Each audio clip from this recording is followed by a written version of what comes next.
comment ça va?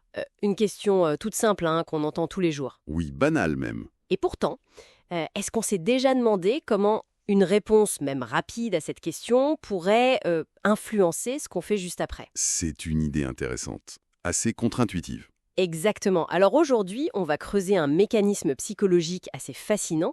Ça s'appelle l'effet du pied dans la bouche. Mhm. Le pied dans la bouche. Oui, l'idée, c'est de voir comment une simple formule de politesse, elle peut ouvrir la porte à la persuasion. C'est assez étonnant. D'accord. Et on se base sur quoi pour explorer ça? Alors pour ça, on s'appuie sur une étude spécifique menée par un psychologue, Daniel J. Howard.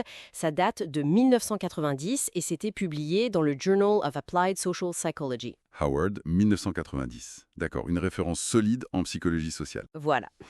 Donc, notre objectif, c'est de décortiquer un peu cette étude, de comprendre la mécanique psychologique derrière tout ça, et puis de voir ce que ça implique concrètement. Très bien, allons-y. Explorons cet effet. Alors, l'expérience de Howard, dans son principe, elle était assez simple. En gros, des chercheurs appelaient des gens au téléphone, D'accord. et la première chose qu'ils faisaient, c'était de poser la fameuse question « Bonjour, comment allez-vous ?» La politesse de base, donc. C'est ça. Et là où ça devient intéressant, c'est le résultat.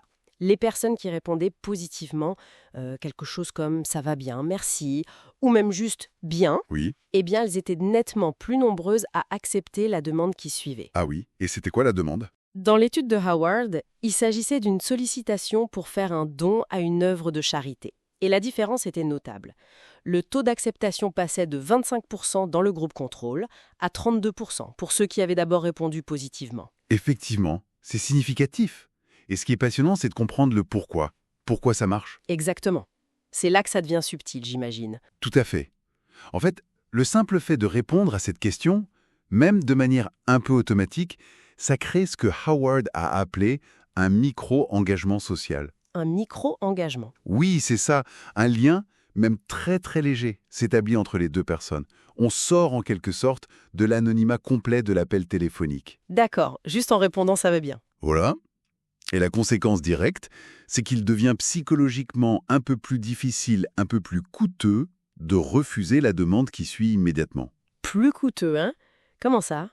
Parce qu'après avoir affirmé que tout va bien, ou simplement après s'être engagé, même minimalement, dans cet échange social, un refus direct peut créer une sorte de dissonance cognitive. Ah, la dissonance cognitive. Oui, ce sentiment d'inconfort quand nos actions contredisent nos paroles ou nos croyances. Et exactement. C'est cet inconfort mental qui naît de la contradiction entre l'affirmation initiale, qui est implicitement positive ou au moins coopérative, et puis l'action de refuser, d'aider ou d'accepter la demande. On cherche souvent, même sans s'en rendre compte, à rester cohérent. Donc si je dis ça va super bien et qu'ensuite je refuse d'aider quelqu'un, ça coince un peu dans ma tête. C'est ça l'idée. Hmm, C'est puissant pour une interaction aussi banale. c'est exactement ça.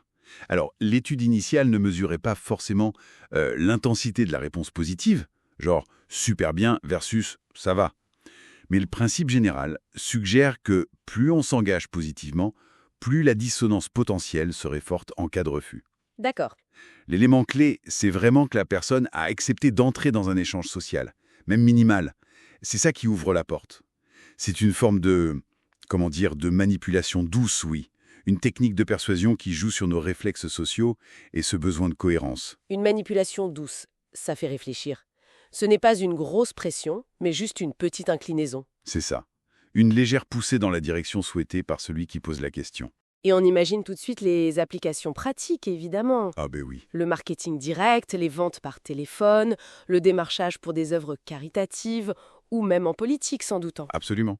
Partout où il y a une interaction visant à obtenir quelque chose, savoir ça, ça peut effectivement changer un peu notre regard sur certains appels ou certaines conversations. Oui, on devient peut-être un peu plus attentif à ce «comment allez-vous» initial, surtout s'il vient de quelqu'un qu'on ne connaît pas. Tout à fait.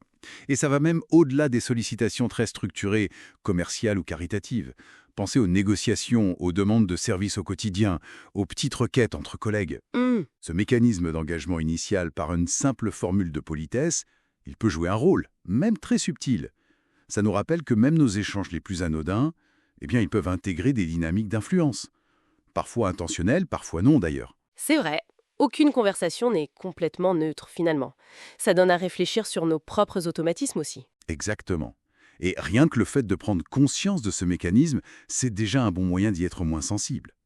Ou au moins de comprendre pourquoi, parfois, on a du mal à dire non après un premier contact cordial. Bon, alors, pour résumer, la prochaine fois qu'on nous demande comment ça va, surtout si on sent qu'une demande pourrait suivre, gardons peut-être dans un coin de notre tête ce petit effet pied dans la bouche. Mhm. Ce n'est pas toujours juste une question de politesse, quoi. Alors, au fait, comment ça va? Plutôt bien, merci.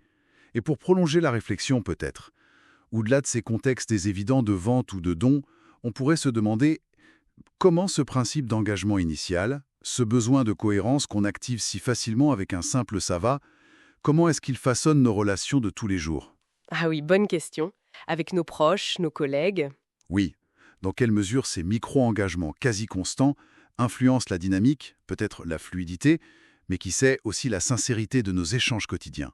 Et tout ça de manière souvent totalement inconsciente. Ça pose question sur la nature même de nos interactions sociales, non?